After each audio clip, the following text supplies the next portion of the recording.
membangun bisnis itu sendiri gitu. Sebetulnya tuh nggak perlu pinjaman dana, apalagi kalau skalanya masih kecil-kecilan. Ya. Jadi bagaimana kalau dipertimbangkan dulu hal yang seperti itu, biar kita nggak nambahin beban keuangan lagi.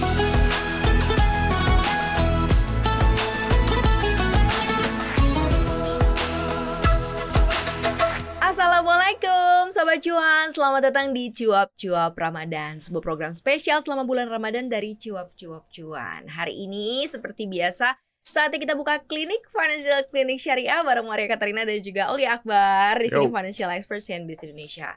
Seperti biasa di Vicky hari ini atau Financial Clinic Syariah ini kita udah sebar pertanyaan ke Sobat Cuan gitu ya. Apa aja sih kira-kira yang mau dicurhatin Sobat Cuan seputar urusan-urusan keuangan, apalagi selama bulan Ramadan. Nanti langsung dijawab sama expert kita ya. Langsung aja klinik kita buka. Oke, klinik kita buka. @skymomomin, ini saya tuh non muslim. Ini kayaknya curhatan hati gue juga ya. Tapi kebijakan kantor tuh THR dikasih ke seluruh karyawan saat Hari Raya Idul Fitri.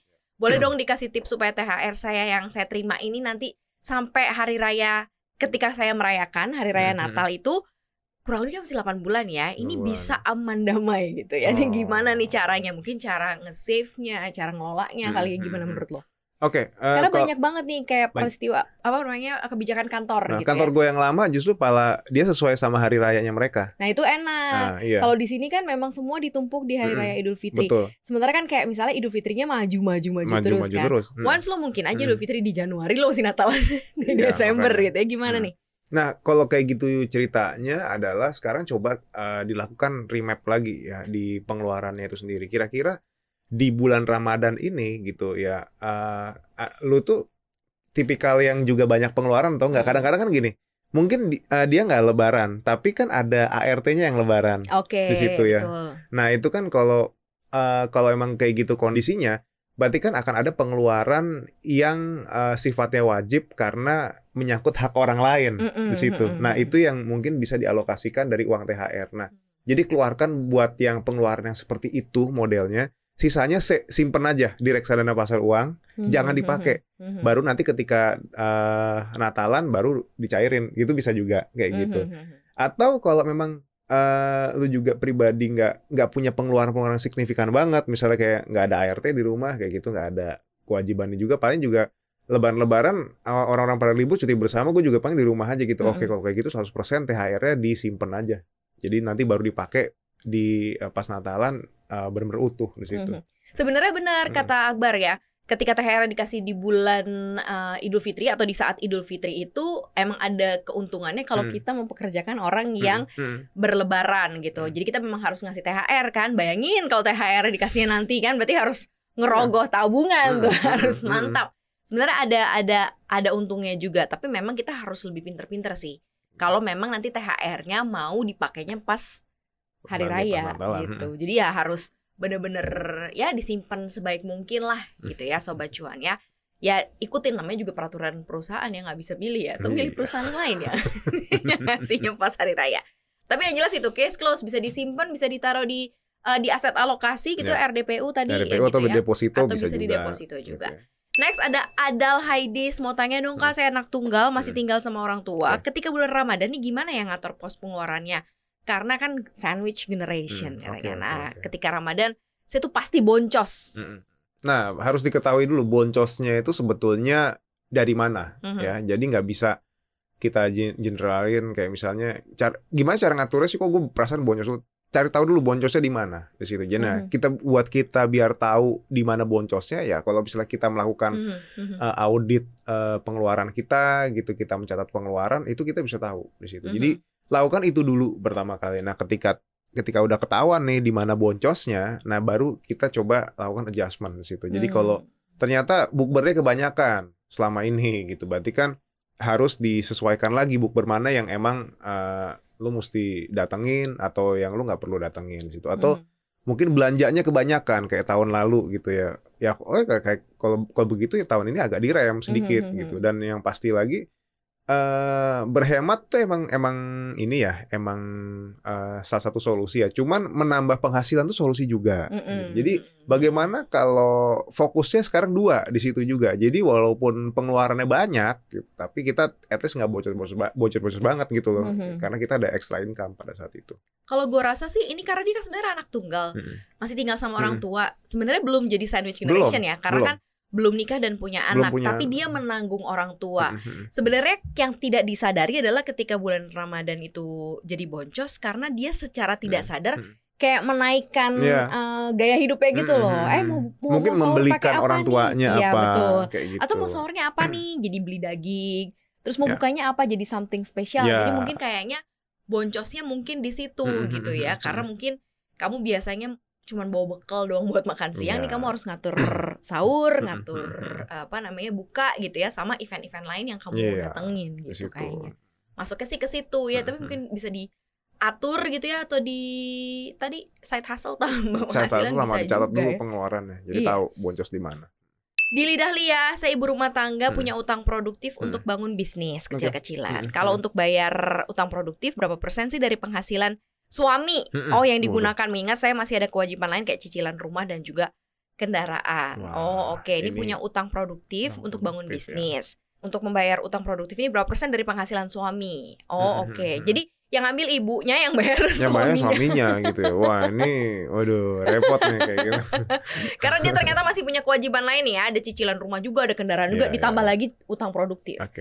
Kenapa bisnisnya? Pertama gini juga sih, harus dipertanyakan juga ya. Kenapa bisnisnya langsung minjem uang gitu? Apakah memang ini tujuannya untuk, kan tujuannya untuk membangun bisnis kecil-kecilan. Nah, sebetulnya nggak perlu pakai utang, itu bisa gitu. Kalau memang kecil-kecilan itu kan bisa dengan sistem dropshipping yang tanpa modal, atau dengan sistem purchase order. Jadi kita nggak keluar, nggak perlu minjem gitu. Nah, kalau yang minjem uang itu tujuannya adalah untuk expand biasanya. Betul. Bisnis udah jadi, udah jalan, revenue-nya udah kelihatan gitu. Nah, sekarang dia pengen ngegedein lagi nih.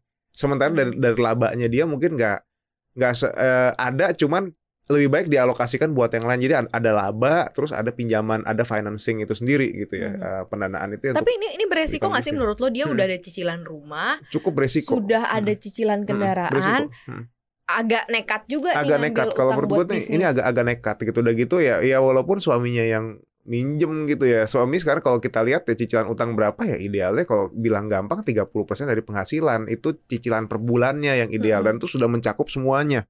Apalagi nih mau nambah cicilan bisnis ya. Kalau memang dari rumah sama kendaraan itu masih sekitar 10%-nya, 20%-nya ibaratnya maksimal yang bisa diambil untuk bisnis. Cuma sekarang balik lagi, membangun bisnis itu sendiri gitu, sebetulnya itu nggak perlu pinjaman dana, apalagi kalau skalanya masih kecil-kecilan ya. Jadi bagaimana kalau dipertimbangkan dulu hal yang seperti itu, biar kita nggak nambahin beban keuangan lagi gitu ya. Ini mudah-mudahan masih dilema ya, artinya belum benar-benar ngambil ya. Kalau udah ngambil ya udah, resikonya harus dibayar. Tapi mungkin kayak gambaran tadi si Mas Akbar bilang bahwa 30% misalnya kayak ibu punya uang gaji suami 10 juta, ya 3 juta itu udah maksimal banget untuk bayar utang gitu ya. Mau itu cicilan produktif, kredit card, cicilan mobil, rumah tuh harus ada 30%-nya gitu.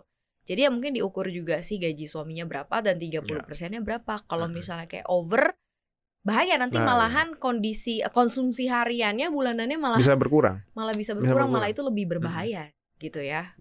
Dili, mudah-mudahan ini masih di tengah kegalauan, belum ngambil utang produktifnya. Pas dengar kata-kata Akbar, nggak jadi deh kalau gitu, selesaiin dulu deh utang, bayar cicilan rumah dan juga kendaraan gitu ya. Nggak langsung diambil keputusan untuk nambah lagi utang baru ya. Ingat loh, utang itu ada bunganya ya. Maksud kecil apapun ada bunganya. Biaya untuk mengatasi kepusingan kita mengenai gimana sih dapat modalnya. Nah iya bener. Karena kan dia juga pebisnis UMKM juga. Coba juga ya kan. Lu bisa tuh share gimana caranya gitu kan. Oke, kita ke Krim Boba. Hai Krim Boba. Ini nih caranya ngitung gaji ideal untuk kita. Katanya harus hitung transport, kebutuhan.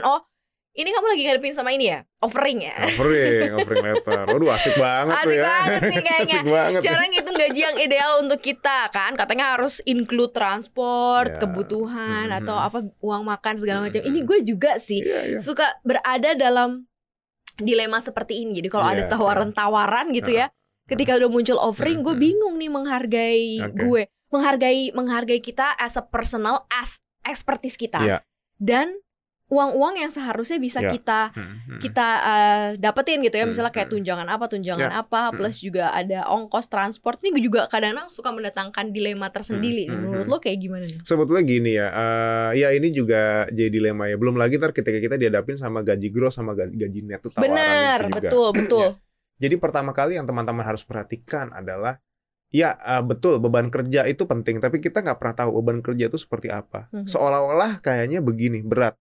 Tapi ternyata masuk, ternyata enggak. Ada yang seolah-olah ringan, tapi ternyata ketika masuk ya ampun, gitu kan. Nah itu jebakan Batman di situ. Nah, bagaimana cara mengatasi hal ini? Otomatis coba buat proyeksi berapa yang teman-teman keluarkan ketika teman-teman emang jadi karyawan di sana dari rumah itu sendiri. Jadi pertimbangannya gini, kalau misalnya biaya transportasi umum tuh berapa, terus kalau misalnya darurat itu berapa, tuh dihitung juga. Darurat tuh let's say kayak hujan, harus naik taksi online itu berapa dihitung, dibuat rata-rata sebelum di situ ya. Dibuat rata-rata sebulan kira-kira berapa naik, berapa kali naik ini kendaraan umum, berapa kali naik itu, berapa kali bawa mobil pribadi segala macam, ketahuan dari sana. Once itu sudah ada, coba hitung mengenai biaya makan segala macam. Kita berangkat jam sekian, sempat nggak sih bikin bekal? Kalau ternyata nggak sempat, berarti kan harus makan di sana. Gerainya apa aja yang ada di situ. Budgetnya berapa satu hari, bisa makan apa yang kira-kiranya sehat. Setelah dua hal itu, ya sudah kita sesuaikan lagi sama apakah kita punya cicilan utang. Dan kita pasti pengen upgrade lah. Ya maksudnya secara gaya hidup dalam hal positif. Misalnya kayak biasanya sekarang satu bulan kita biaya makan kita berapa? Misalnya di 8 juta. Kita makan ini. Oke, kita upgrade deh. Bulan depan misalnya dapat 10 juta gitu ya. Dengan catatan kita dapat kayak misalnya ikan benar-benar yang grade tinggi banget lah, daging yang sashimi grade A5 gitu ya. Ya cuman balik lagi terukur juga, jangan terus kita upgrade di sana, cuman kenaikan gaji cuma berapa, ujung-ujungnya ini juga. Nah yang di upgrade itu bukan cuman kehidupan lifestyle juga, tapi budget investasi juga harus di upgrade di situ. Ya investasi dan menabung juga harus di upgrade. Jadi emang komponennya banyak banget. Once teman-teman udah bisa memproyeksikan itu, kira-kira saya butuh sekian nih ya untuk ada upgrade gaya hidup, investasi, segala transportasi dan makan segala macam. Coba ditambah sekitar kasih buffer kira-kira 20% lagi. Nah itu besarannya segitu. Kalau misalnya segampang kayak ya kalau cuma naikin 50% gue nggak bisa deh, kalau 70% gue naik, gue pasti iya gitu. Itu termasuk patokan yang terhitung nggak sih menurut lo? Artinya tuh cukup bisa menjawab kebutuhan nggak sih? Lo udah pindah kerja, mungkin beban kerja lo akan lebih besar, atau lokasi kerjanya lebih jauh gitu kan, atau biaya makan sekitar situ ternyata lebih mahal gitu. 70% dari gaji sebelumnya bisa juga. Cuma tadi yang gue bilang 20 itu sebetulnya karena ketika kita sudah memperhitungkan semuanya plus sama hitungan tadi mengenai beban kerja segala macam. Hitungan idealnya begini tambah 20% gitu ya. Kurang lebih seperti itu. Apakah sekarang dengan 70 ini atau 50, 60, 70 atau bahkan 100% ini bisa menyebabkan kita ideal atau tidak gitu ya. Nah, itu kita baru tahu ya ketika kita sudah melakukan perhitungan itu. Jadi once memang naik berapa 100% lo, gue naik dua kali lipat lo kayak gitu. Tapi benar-benar nutup atau enggak gitu. Jebakannya kan di sini. Ternyata ujung-ujungnya nutup tahun ini, tahun depan amit-amit ada kejadian kita nggak tahu gimana, atau 5 tahun lagi atau 3 tahun lagi ternyata nggak ada kenaikan gaji sama sekali. Nyesek juga gitu. Kita jadi orang yang bisa dibilang ya punya gaji pas-pasan dong kalau kayak gitu. Benar. Berarti harus downgrade lagi dong. Kita bisa cek juga nih sekarang gaji yang kita terima di perusahaan ini udah cukup ideal atau belum gitu ya. Siapa tahu ideal tapi emang gaya hidup kamu yang ketinggian, bisa jadi kayak gitu ya. Nah untuk teman-teman yang mungkin lagi terima offering, nah mungkin ini bisa diperhatikan. Karena kenapa offering atau menerima gaji di awal itu harus detail banget, menurut gue kayak based on experience. Nggak ada yang bisa jamin sih setiap tahun tuh bakal naik gaji lo. Iya betul. Jadi kayak penentuan, bener ya sih? Iya, penentuan gaji di awal itu berapa tingginya dan besarnya itu emang lo harus fighting for it gitu. Karena nggak tahu kayak belum tentu tahun depan naik gaji. Yang paling ngenes lagi udah oke banget nih, kayak tiba-tiba dinego, tapi udah dinego kita nggak setuju ternyata di ghosting. Aduh. Curhat ya. Aduh ya ampun, sedih banget. Aduh, next. Lolita, saya boncos nih di saham. Kesel liatnya. Udah deh saya tinggalin pasar modal, sekarang kecicil emas aja. Nah, apa langkah yang saya ambil udah tepat gitu ya? Kalau misalnya, atau harus ada langkah lain nggak yang lebih tepat gitu ya? Kesel di saham pindah jadi cicil emas. Cicil emas ini ada dua. Ada nyicil bener-bener dia beli dikit-dikit, ada yang beli gede tapi dia ngutang ke bank. Nah, ini cicil yang mana? Iya, cicil kita beli cicil emas beli tuh gede, ngutang. Tapi ngutang. Kayak kredit. Itu gitu. bank-bank syariah ada di situ. Wow. Nah, biasanya kegunaannya apa? Biasanya kalau misalnya kayak butuh-butuh buat beli mahar atau yang butuh gramasi besar, dia bisa dapat duluan. Enaknya di situ. Dan kadang ada yang bilang juga katanya kita baru dapat ketika udah lunas baru dikasih. Situ. Jadi kita kayak ngelok harga di situ. Nah, itu bisa dipertimbangkan juga. Oke. Kalau bicara mengenai emas ya memang emas sama saham itu dua hal yang berbeda. Ya, benar. Gitu ya. Jadi jangan terus mentang-mentang harga emas naik pindah ke emas kayak gitu ya. Nah, sekarang boncosnya di saham itu kan bisa jadi karena mungkin timing kita salah masuknya, kita masuk di harga yang mahal, terus kita nggak memperhatikan valuasinya juga, jadi ya sama aja kayak transaksi di pasar gitu. Ketika barang ini harganya udah naik gitu kan, orang yang pegang barang ini kan pengen ngelepas juga di situ. Nah sekarang coba dievaluasi lagi portofolionya kayak gitu, apakah benar nih udah kemahalan, ini nggak masuk harga nggak wajar gimana, dan kalau memang harus cut loss ya bisa dilakukan pelan-pelan kayak gitu ya. Terus kalau misalnya emas ya memang emas ini safe haven, cuman kalau semuanya di emas juga nggak baik kalau menurut saya, karena emas ini kan ekspektasinya orang ketika ada ketidakpastian ekonomi kayak sekarang dia harganya bakal naik, tapi ketika memang udah mulai baik-baik stabil, slowy aja, ya terus habis itu harga rupiah juga udah mulai stabil ya, tuh rata-rata dia stagnan aja di situ. Ibaratnya kayak orang kalau investasi syariah tuh udah kayak harga kambing waktu dulu tuh berapa dinar gitu, sama aja gitu, kayak untuk melawan inflasi emang emas, tapi better ya teman-teman didiversifikasikan aja, jangan di emas semua, jangan langsung pindah semua gitu. Mungkin ini lagi emosional aja ya, emosi karena kesel kan di saham kan udah baik gitu ya. Tapi aku salut sih sama Lolita karena kesel di satu instrumen investasi lain, kamu alihinnya ke instrumen investasi juga gitu. Jadi bukan dialihinnya malah impulsif buying atau mungkin jadi shopping yang nggak genah gitu. Sebenarnya masih oke nih secara mental, secara personal kamu kesel di satu investasi tapi kamu tetap alokasinya ke investasi lain. Mungkin sambil sedikit-sedikit kamu pelajarin apa sih, kenapa sih gue tidak bisa menaklukkan saham. Nah mungkin bisa sambil dilihat juga gitu ya, jangan langsung dimusuhin. Sayang loh ya, apalagi untuk jangka panjang saham masih itu is a good choice ya, jadi pilihan ya. Oke, kita ke Star Jasmine. Star Jasmine, saya masih ngontrak Kak, rumah yang saya kontrak bersama keluarga, sistem bayarnya tahunan di awal. Gimana sih supaya saya nggak keteteran untuk bayar rumah yang nominalnya sangat besar? Soalnya masih ada pengeluaran lain kayak transport, anak sekolah. Aduh ini curhatan ya. Ini suara hati gue juga. Lo yang namanya ngontrak bayar tahunan tuh very stressful. Berat. Jadi ketika lo bayar kontrakan untuk setahun ini, ketika tahun depan lo masih mutusin akan kontrak lagi, lo akan dikasih push untuk ngumpulin dulu, ngumpulin untuk bayar kontrakan tahun depan, bro. Aduh gue tahu banget rasanya. Ya paling gampang. Semangat Jasmine. Ya paling gampang gini, jumlah kontrakannya berapa, yang nilainya harus dibayar berapa, dibagi 12.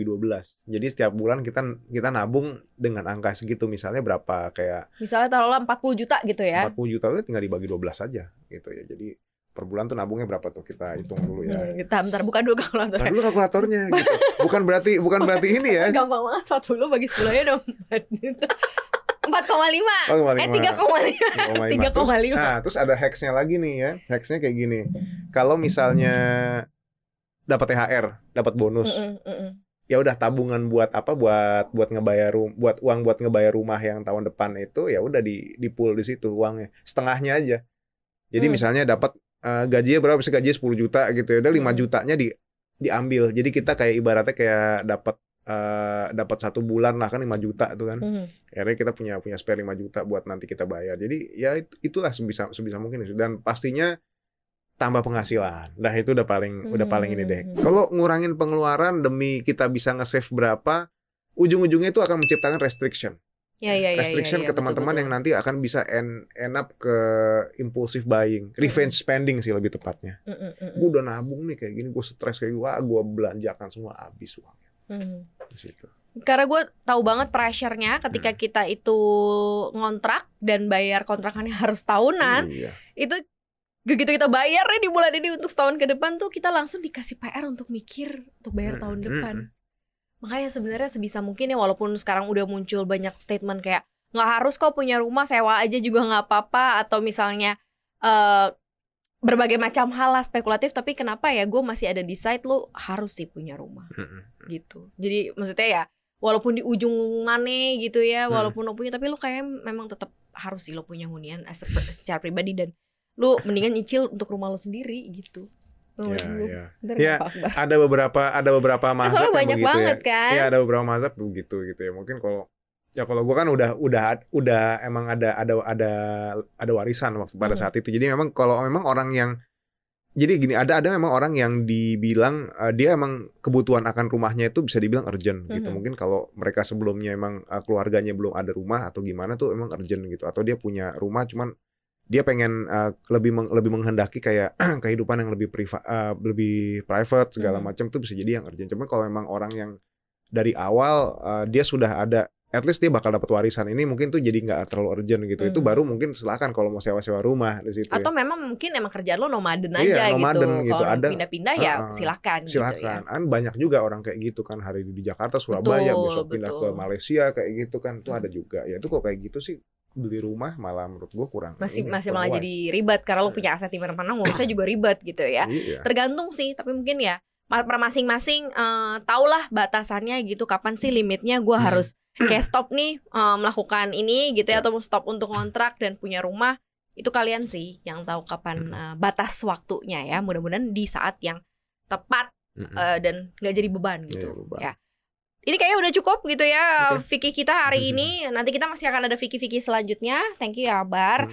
Dan terima kasih ya Sobat Cuan udah dengerin Cuap-Cuap Ramadan, udah dengerin kita di Financial Clinic Syariah. Jangan lupa untuk nonton kita terus yang hadir setiap hari Senin sampai dengan Jumat, Cuap-Cuap Ramadan di CNBC Indonesia TV.